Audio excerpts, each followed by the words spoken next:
And let's get started. Hi, everybody. Thank you for joining us for breastfeeding support during COVID-19, the powerful role of the home visitor. I'm going to introduce our speaker here in just a moment, but first I wanted to give you a couple of reminders. Last session of the day, you've heard these a few times, but bear with me. This session is being recorded. It's going to be available on the conference platform about an hour after the session ends.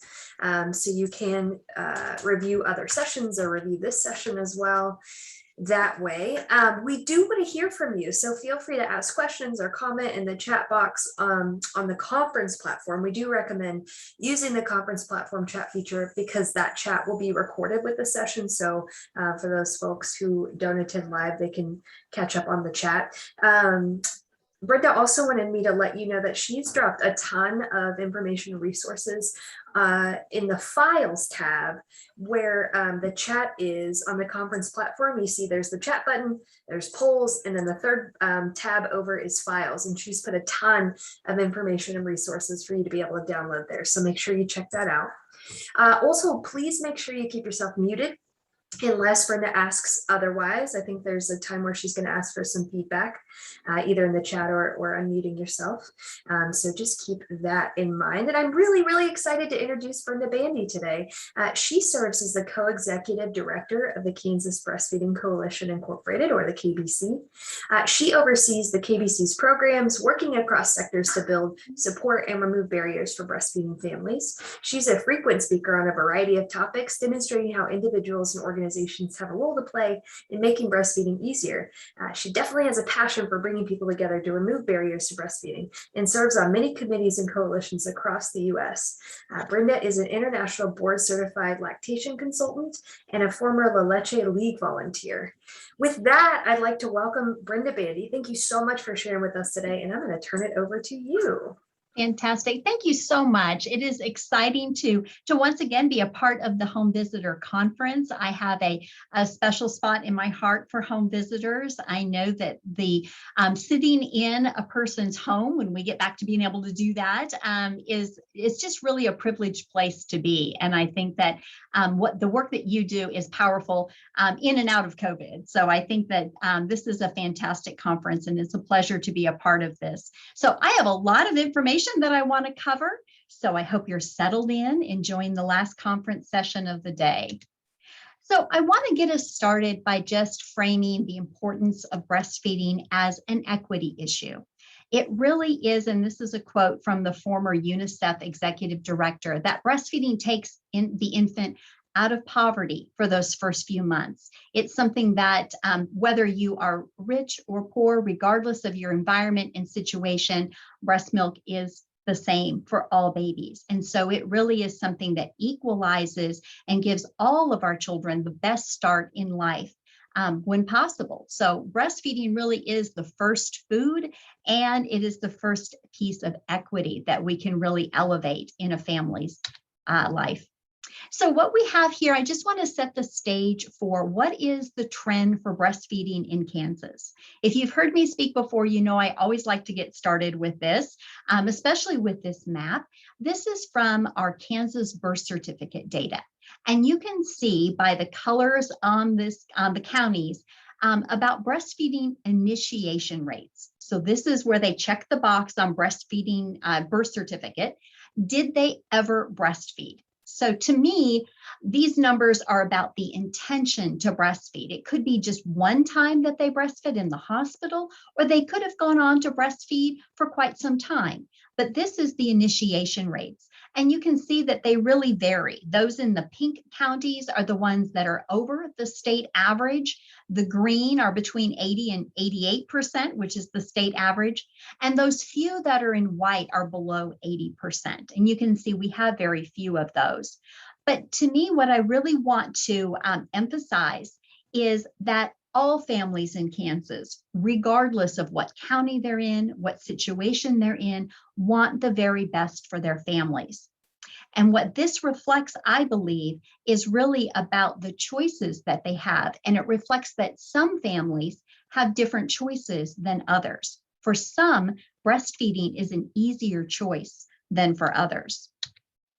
We can also look at breastfeeding rates over time, and you can see this is from a different data source, so the initiation rate's slightly different. But again, you can see Kansas being the red bar.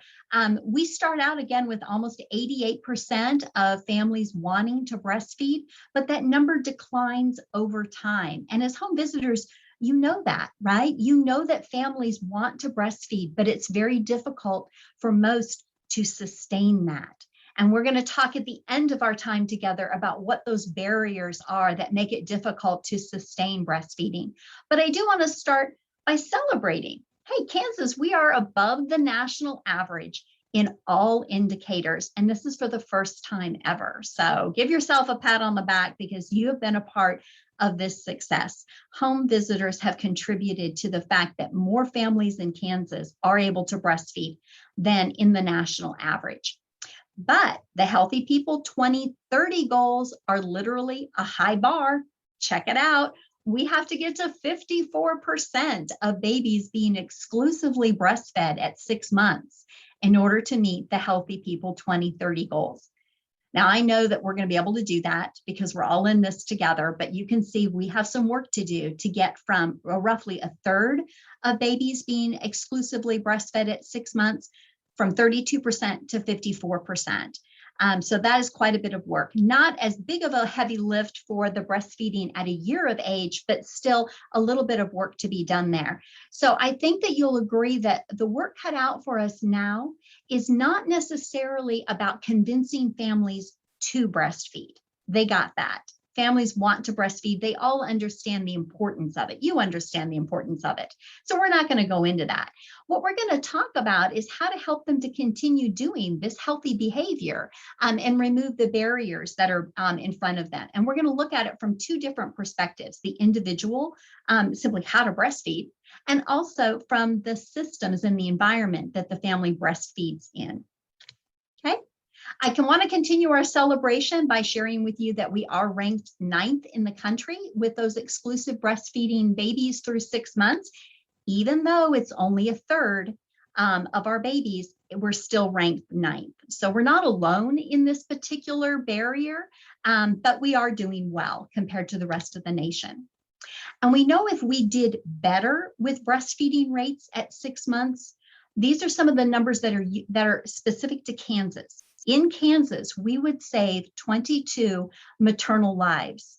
And this is because of the decreased rate of breast and ovarian cancer, decreased stroke, decreased hypertension, and heart health.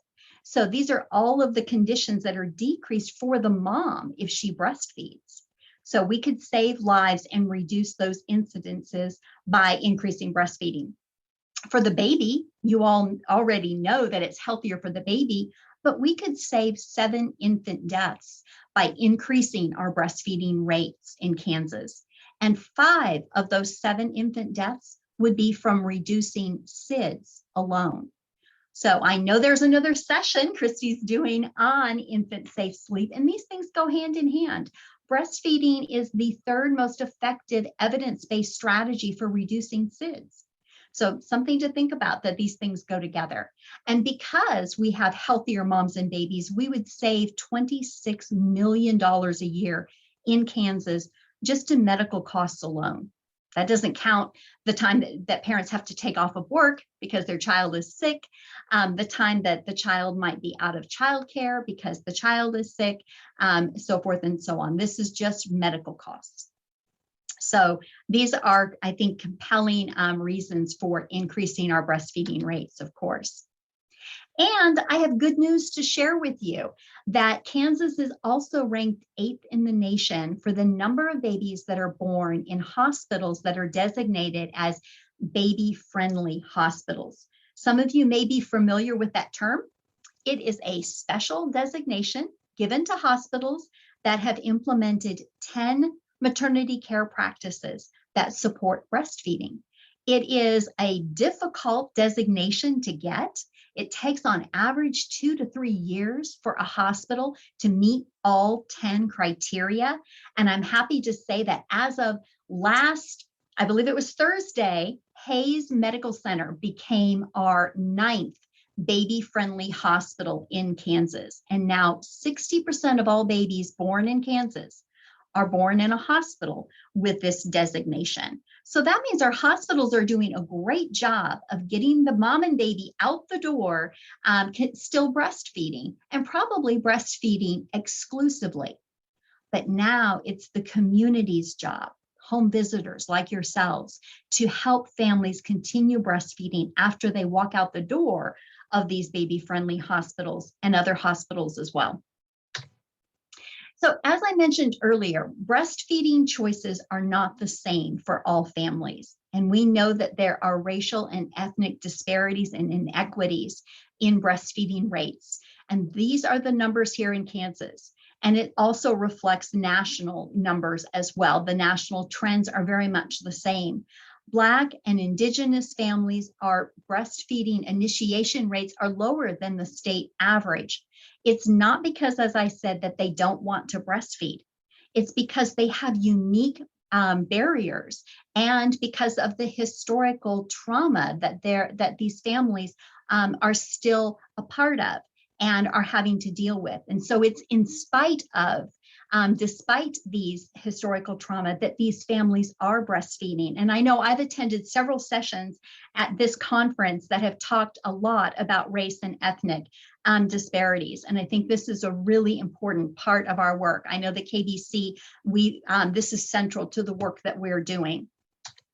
So I wanted to share with you, because I think sometimes when I would just leave it there that Black families or Indigenous families don't breastfeed, then we could walk away with this misperception that they don't breastfeed, so I'm not even going to talk to them about it because they don't breastfeed. And Joy here in this video is going to dispel that myth that Black families do breastfeed. So here we go. And if you could let me know if you can hear the video. I just want to make sure it's working. We are here to end the stigma that Black women do not breastfeed. We are here to end the stigma that Black women do not breastfeed. There has been generations and generations of Black breastfeeding women. I'm Joy, and I breastfeed.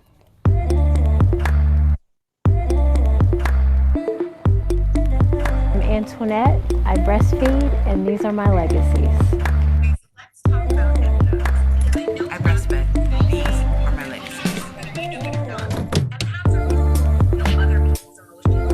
I breastfed, this is my legacy. I'm Shanika. I breastfed, and these are my legacies. My name is Kamisha. I breastfed, and this is my legacy. These are my legacies. I breastfed. I breastfed. I breastfed. I breastfeed. I breastfeed. I breastfed. I breastfeed. These are my legacies. These are my legacies.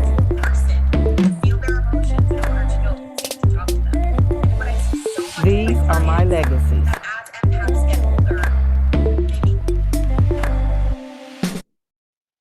I'm going to stop there. And could you just let me know that you all heard that? Can somebody unmute and say yes?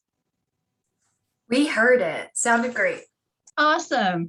I hope you'll agree that that is a very moving video. You saw at the end 3 generations, grandma, daughter, and her children that were all breastfed.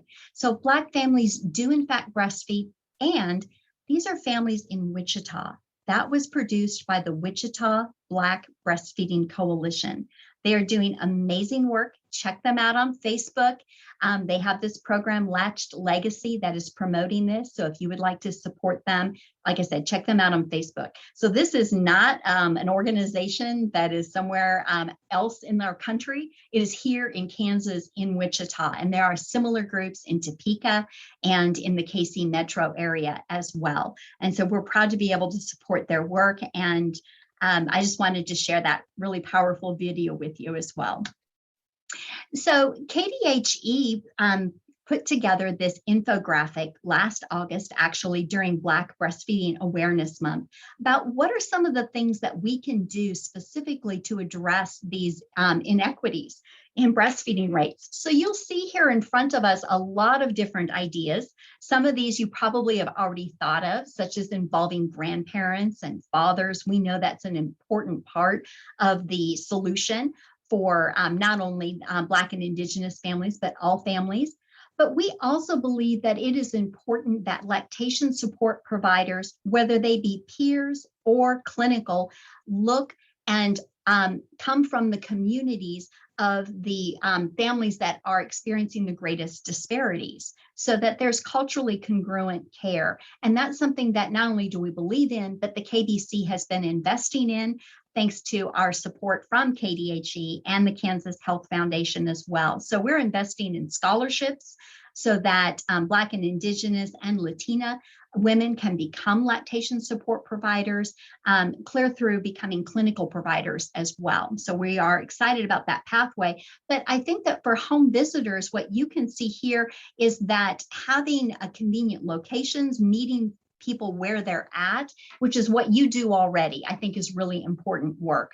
And also recognizing that workplace piece is also a large barrier for especially women returning to low wage positions. And we're going to be talking about that closer to the end of the presentation. So this is a reminder of the influence that we have over the mom and baby. This is looking at mom and baby in the middle. Who does she listen to? Who has the greatest impact on whether or not she's able to continue breastfeeding? And you look at organizations are kind of in the green ring, childcare sites in the yellow, and then we get to healthcare professionals in the orange. And I really think that home visitors are in the red circle. You become friends and almost like family. Some of you are almost like other mothers and peer support. So you are in that inner circle. If not in the red, then definitely in the orange circle. You have a tremendous amount of influence over whether or not the mother continues breastfeeding.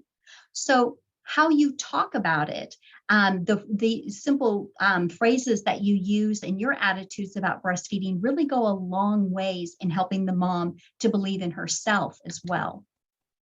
So over the years that I've been doing this, I've come to recognize that oftentimes the role that we play in supporting breastfeeding, I've come to think of it as falling into two areas.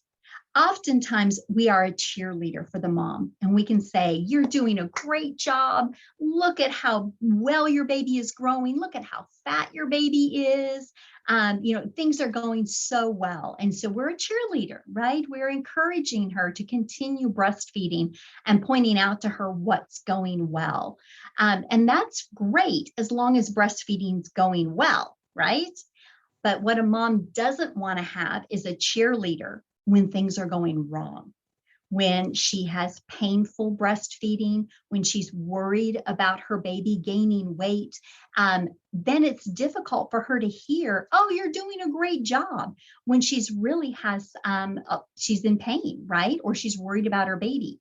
In those situations, we need to find her a lifeguard. Maybe some of you are the lifeguard. I think of the lifeguard as the person who's willing to jump in and rescue the mom and baby's breastfeeding relationship when things aren't going well. The mom and the baby are clearly in over their head and they are in need of support. Now, thankfully, that is a small group of moms. For most moms, they won't need a clinical breastfeeding consult, but you need to know where your lifeguards are so that when you need them, you know where to find them, so that moms can get connected with the help, because we can't just cheer them on when in fact they need clinical help. So we're going to talk about how to find your lifeguards. But I want to draw your attention to the graphics on this screen, because you're going to see on the slides where you can be a cheerleader. I'm going to show that green megaphone, and where you need a lifeguard, I'll show that icon as well. So kind of cue you in on what role you might be playing in these different situations. So first, we're going to walk through the individual mom and baby. How do we know that breastfeeding is going well so we can stay in that space of being a cheerleader? Because sometimes moms might be lacking the confidence. They may not know what normal is for a breastfed baby or for breastfeeding, period, because what's happening is different than what their expectations were about breastfeeding. So when we can normalize what's going on for her, then we can be a cheerleader and encourage her. So sometimes it's just translating to say, hey, the way your baby is behaving is normal. So we're going to take a spin through what is normal breastfeeding. All right, it was after lunch, so hopefully this won't be too bad, but warning, poopy diaper pictures are about to appear on your screen. Poopy diapers are normal. So in day one, when they're in the hospital, they will look like that. When they get home from the hospital, poopy diapers will start transitioning. This is normal. And by day 5, that is what a normal breastfed poopy diaper will look like. But that may be different than what they thought. Especially if they've cared for formula-fed infants who have a very different diaper, more of an older baby's diaper. So this loose, seedy, almost runny consistency can be a reason or can cause concern, but it's actually very normal. So I want you to know what normal is so that you can help families to understand that this type of consistency and small poops are normal. And they should have at least 3 every 24 hours. And that's a good indicator. It's not the full picture, but it's one of the good measures of how well breastfeeding is going. If the baby is pooping 3 or more diapers, then you can be a cheerleader and you can get your pom-poms out and say, this is normal, you're doing a great job. The other thing that you can look at and point to is weight gain. We know if breastfeeding is going well, the baby should be gaining weight after the first weight loss. All babies are going to lose some weight in the first few days of life. And then they will start gaining again. And once they're on that upward trajectory and gaining weight, we'd like to see an average of 3/4 to 1 ounce a day on average. And again, I don't look at individual days. I like to look at a week at a time and see what the average has been over that period of time before we get really concerned. Weight gain is just one piece of the puzzle, like poopy diapers is another piece of the puzzle to help us get a full picture of what's going on with this breastfed baby. So we can't jump in and suggest, for example, formula supplementation solely based upon a weight gain or lack thereof of weight gain. So I just want to stress that this is one indicator of how well breastfeeding is going. But if that baby is gaining on average 1 ounce a day from their lowest weight that they gained, then you can be a cheerleader and let her know that that's your baby's normal. I do want to talk about normal weight loss. It is normal, as I said, for a baby to lose some weight after birth. That's kind of the way it was intended, because in that first day of life, the baby is really practicing breastfeeding. They're practicing suck, swallow, breathe. They haven't had to do that before. It's a complicated thing. So that first day, the baby is really swallowing small amounts of colostrum, which is very important food, but it's in very small quantities, like a teaspoon at a time is all the baby needs. So there's going to be some weight loss, and babies are born with reserves on board. And you'll see in this picture, the picture of IV fluids, and you'll see also that really plump baby. We do know that some babies who were born, whose mothers received a lot of IV fluids, who had a long birth, for example, long labor, they will have extra fluid on board and they will have additional weight loss. So I just want to point that out, that you may have heard in the past 8%, if they lose more than 8%, then there's a concern. Actually, if those babies, if the mothers had a lot of IV fluids, we can be a little more lenient with that guideline, but definitely they should be monitored. If the baby has lost more than 8%, somebody should be following that baby to make sure that breastfeeding starts going better and the baby's transferring milk. So 8 to 10% weight loss is what I call the yellow zone. That's a baby that should be monitored, but we don't need to step in yet and do anything clinically in terms of actually supplementing with either the mother's own milk or formula. If it's beyond 10%, then we do need to involve the healthcare team to see what might need to be done. Okay, and this is a reminder about serving sizes. This is what a newborn stomach is meant to have in a single serving. And you can see in that first day, like I mentioned, colostrum comes in a teaspoon, even a half of a teaspoon in a single serving, very small amounts. By the time the baby goes home, they're still only taking about 1 ounce at every feeding. And then as they get older, at about a week, it's upwards of 2 ounces. And by a month, it'll be somewhere between 3 to 5 ounces on average. I know our childcare providers learn this in their childcare class that they take with us, that a breastfed baby will never get up to, or very rarely, anything beyond a 6-ounce bottle, because the milk continues to change to meet the baby's growing needs without having to increase the volume. So the volume slowly goes up and then it just tapers off at about 5 ounces per serving, 4 to 5 ounces per serving. So when you're seeing families in the early days, just a reminder that we should be talking about 1 to 2 ounces in a serving and not much more than that. And that is normal. You can be a cheerleader about that. Okay. We also want to help families understand when babies are hungry. That crying is not a sign of hunger. It's a sign that something is wrong. And that something that is wrong could be the lights are too bright, it's too hot, I'm too cold, there's too much noise in the room, my diaper needs to be changed. It can be a lot of things besides hunger. But there was an interesting study that was done out of UC Davis where they interviewed families about crying babies. And almost always a family will interpret crying as a sign of hunger. So what does that mean? If you're breastfeeding, that means that I'm not making enough milk if my baby is crying. So it undermines a family's confidence about whether or not they're successful at breastfeeding if the baby's hungry. So one of the best things you can do as a home visitor is to help to dispel that myth that crying does not mean your baby is not getting enough to eat. It can mean a lot of other things. And in fact, breastfeeding is one of the best ways to soothe a crying baby. It's not that your baby is not getting enough food.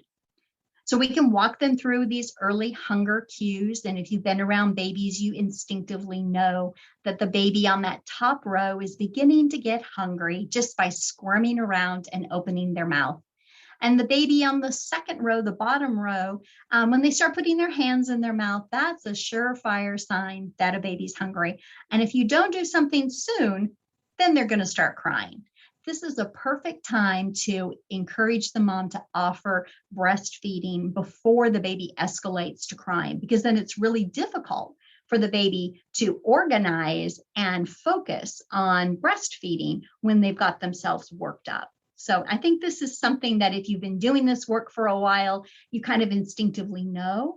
But if you could translate that to the parent and point out what you're seeing and say, look at what your baby is doing, that head bobbing on your shoulder, that means your baby's starting to get hungry. Do you want to offer to nurse?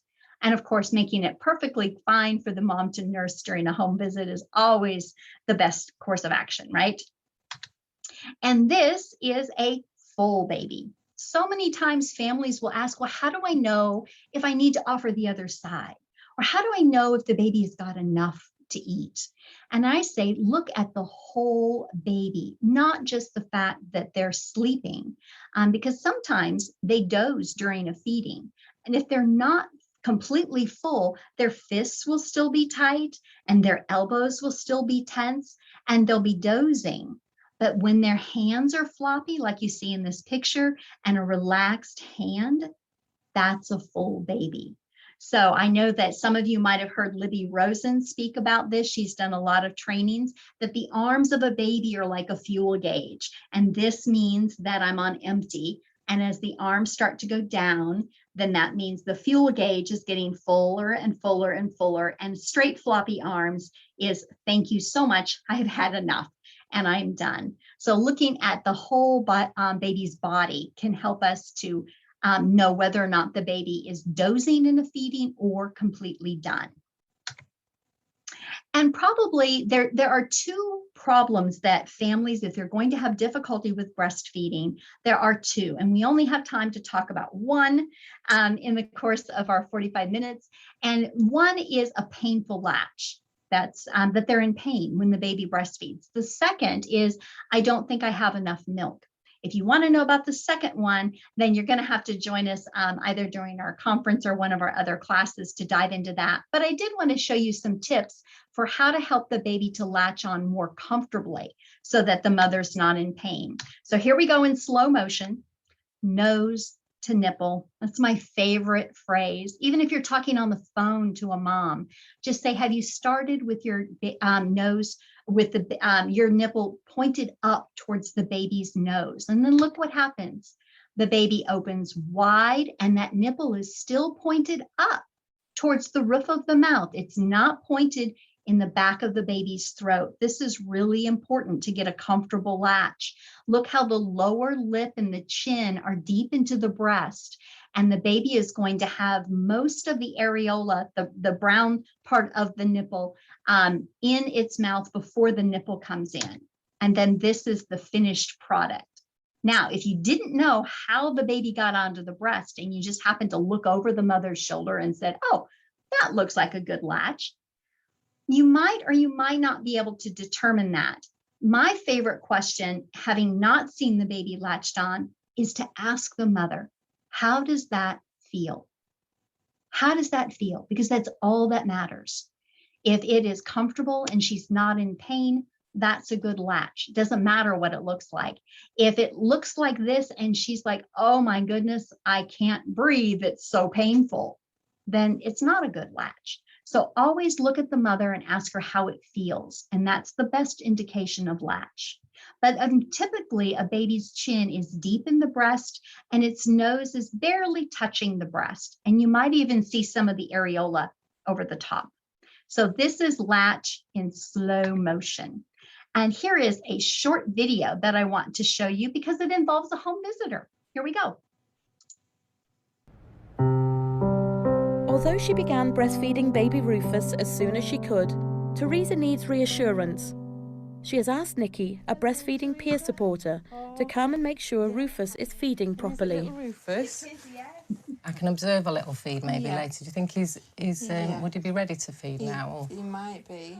Nikki explains that if Teresa's baby attaches correctly at the breast and feeds well, it will help her establish a good milk supply for the future and overcome their difficult start. Just for attaching him, you could try attaching him in cross cradle. Do you know what I mean by that? Is that where, I think I see it where you put your arm across like that? Yeah, that's right. And aiming nose to nipple. Nikki shows Teresa how to achieve good attachment. Bring the baby's nose directly opposite the nipple. Let his head tip back a little so his top lip can brush against your nipple. This should make him open his mouth. When his mouth is wide open, bring him quickly to the breast with his head back and chin leading. The baby can then take a large mouthful of breast, not just the nipple. The breast will be drawn deep into his mouth, so your nipple will go all the way back to the soft part of his mouth and you won't get sore. So, once your baby's head has tipped back, your nipple will brush his top lip. Wait for the wide gape. Then bring your baby quickly to the breast, chin leading. In this position, feeding will be comfortable and your baby will be able to take all the milk he needs. So long as you... So hopefully that kind of pulled together the concepts about how to help the mother to orient the breast to the baby's mouth to get a comfortable latch. And a comfortable latch means that the baby is transferring milk. If the latch is painful, the baby is compressing the mother's nipple. And not only does it hurt the mom, but the baby is not going to be getting much milk. So two bad things are happening at the same time. So how do we know if it's a good latch? As I mentioned, you can look at the mom and simply ask her. You can also listen and hear if there's swallowing going on. You can also ask the mother to take the baby off of the breast and take a look at the shape of her nipple. So that's why I have a tube of new lipstick here. If her nipple is compressed, so it looks like the tip of that tube of new lipstick, that's a hallmark sign of a shallow latch where the baby is not latched on deeply and is compressing the nipple up against the roof of their mouth. So that causes pain. It also is poor milk transfer. It's kind of like if you were drinking a milkshake and somebody pinched the straw. It's the same deal.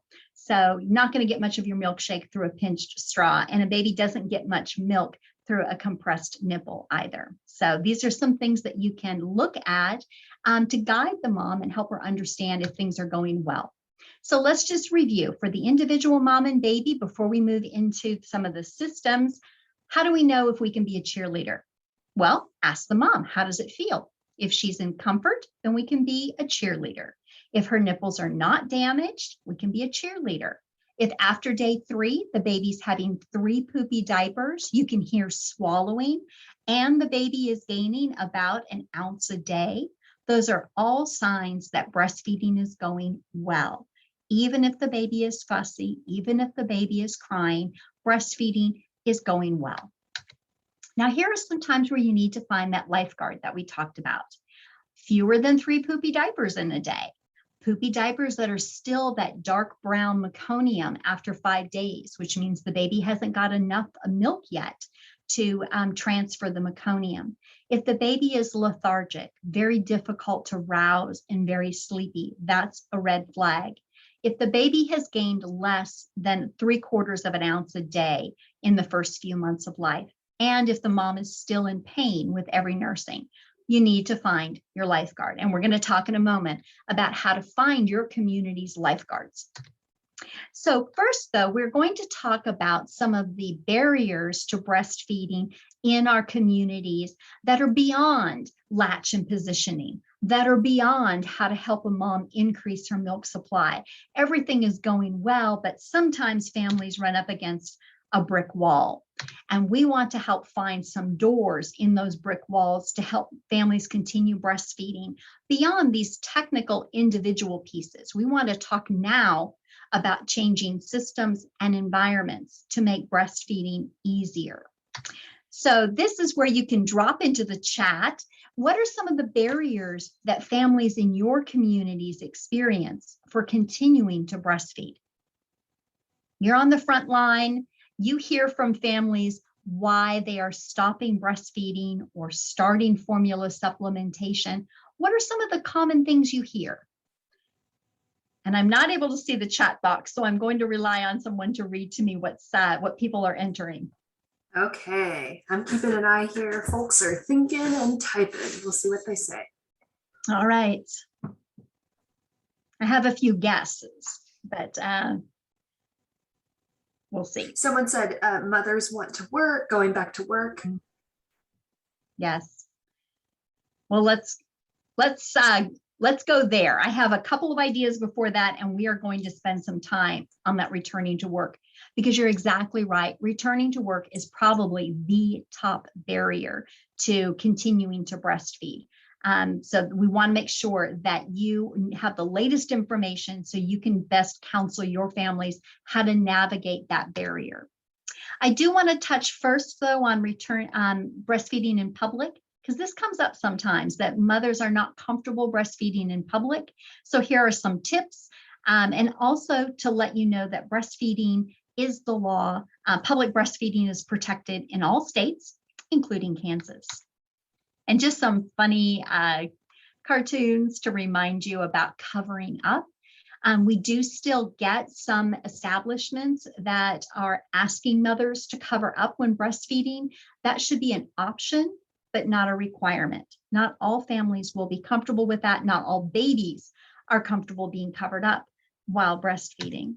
And of course, bathrooms are never an option. And if there's one thing that you can do when we reopen after pandemic and your offices are back up and going, is to make sure that you have signage to let mothers know that they are welcome to breastfeed. And I'm going to go back here really quick to that breastfeeding welcome here with the sunflower. You can order those on our website. Make sure that your office, your building has that proudly displayed on your front door. We also have table tents that you can put out in your other rooms to let them know they don't have to go to the bathroom to do that. In Kansas, we have a couple of other laws. Not only may she breastfeed any place she has the right to be, she's also exempt from jury duty for as long as she's breastfeeding. And there is a federal law that we're going to dive a little bit more into that requires employers to provide time and a non-bathroom space for pumping milk in the workplace when a mother's returning to work. This is a wallet card that has the Kansas law quoted on it. If you would like to have these, you can order them through WIC or through us if you don't have a local WIC agency. But these are wallet cards that really help to empower moms. It's not a license. She doesn't have to have them in order to breastfeed, but it's a great talking point to let moms know, especially during pregnancy. Hey, this is possible, that you can breastfeed in public and your rights are protected. So let's take yes. Sorry to interrupt you. I just wanted to let you know you have about 5 minutes left. Okay, thank you so much. We're going to spend that last 5 minutes talking about returning to work or school, because that is the biggest barrier.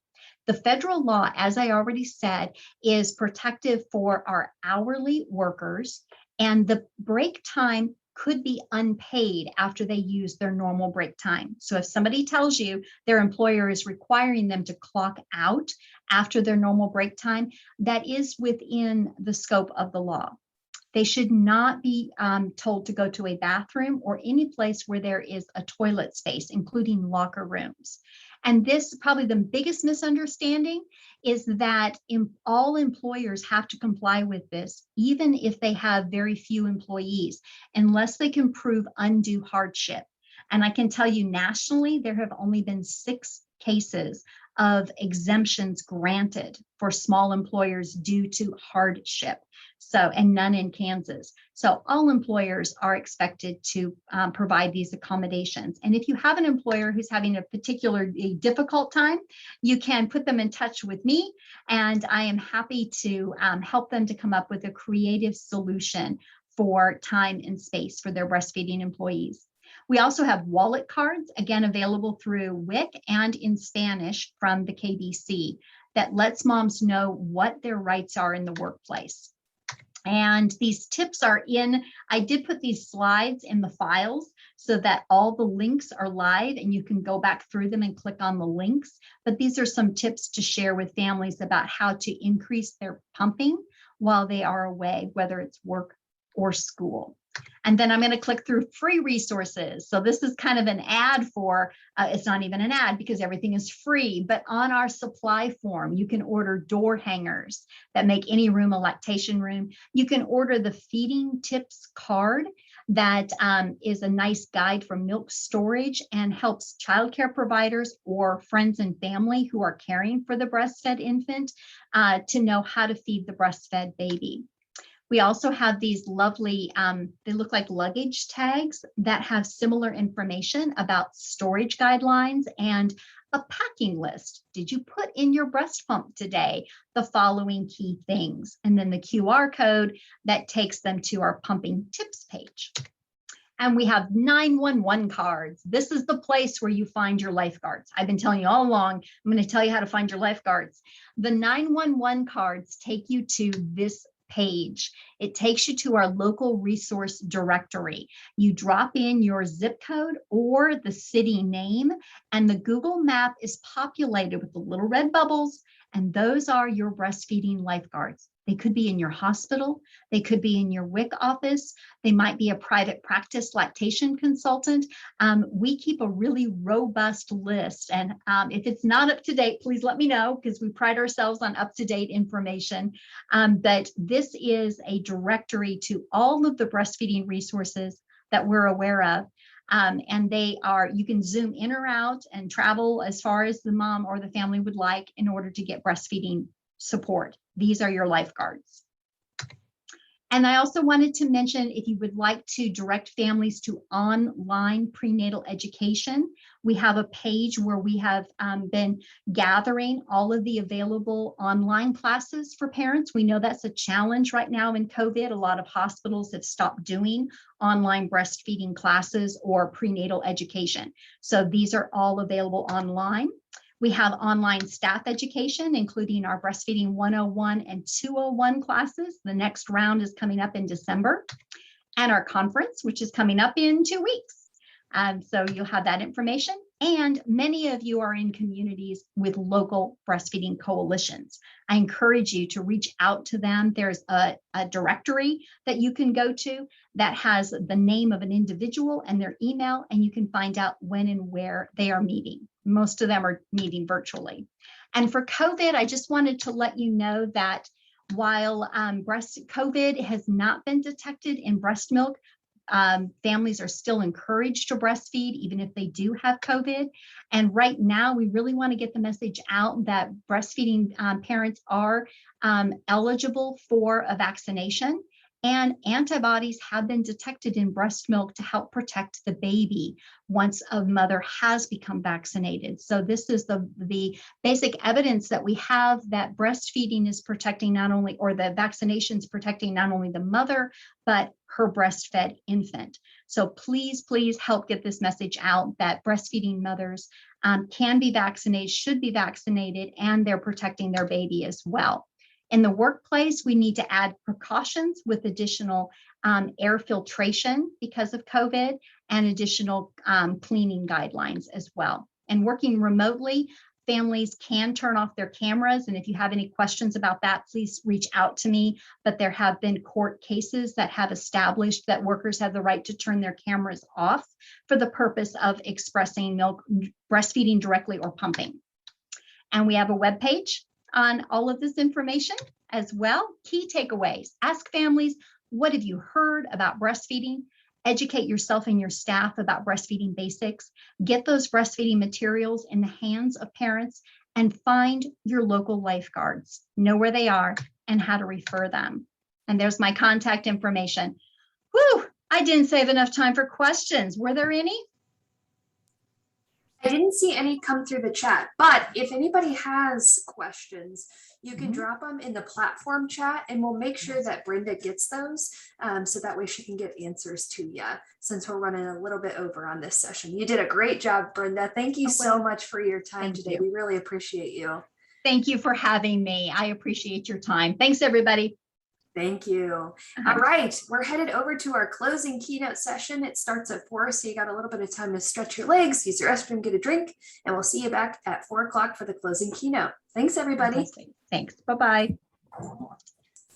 Brenda, I do have a quick question. Yes, ma'am. I'll stay. So I have a mama. We were talking last time I visited her, and the little guy is making a lot of noise, like grunting as he swallows. And I was thinking I read something somewhere that indicated that there could be a problem. And it's only on one, when she nurses on a specific side. So I did talk to her about latching, but did I make that up? So the grunting could be that the baby's uncomfortable on that side. It could be that her milk is flowing faster on that side, and the baby is having a difficulty keeping up with the flow. And that could be the baby trying to breathe. So it's not a problem. I think what you might be thinking of is a clicking sound. Now, if you're hearing a clicking sound, a rhythmic clicking, that is a sign that the baby is losing suction, and could be a sign of some other problem. But grunting may not be. Like oh my gosh. Gasping? Yeah, and he's super gassy, and that's why she was like, he's so gassy. I can't figure out what's going on. So we were talking about things that she was eating. But then I wanted to talk about the latch just to make sure there wasn't a bunch of air getting in somehow. So while I was here, I thought I'd ask you. Oh, no, I think it's a great question. It's very rare for a breastfed baby to get a lot of air. It's usually not a problem. And if they do get air, that comes up as a burp rather than from the other end. Is the mom in pain? I mean, she doesn't prefer that side. It's not a preferred side, but she's a hard one because she would never complain about anything. So no, she didn't indicate that she was in pain. And the baby's gaining weight? He is now. He did have a rough start. Okay. But he does seem to be gaining weight now. Thanks. Well, if the mom's not in pain and the baby is gaining weight, my guess is that it is a flow. Like moms typically have one side that's a faster flow than the other. Right. And sometimes babies even have anatomical changes, like they just feel more comfortable on one side versus the other side. So it could be something like that. But if the baby's gaining weight and the mom's not in pain, I wouldn't be concerned. Okay, I appreciate it. Thank you so much. Sure. Thanks. I'll hang out if anybody else has questions. Good to see you, Maria.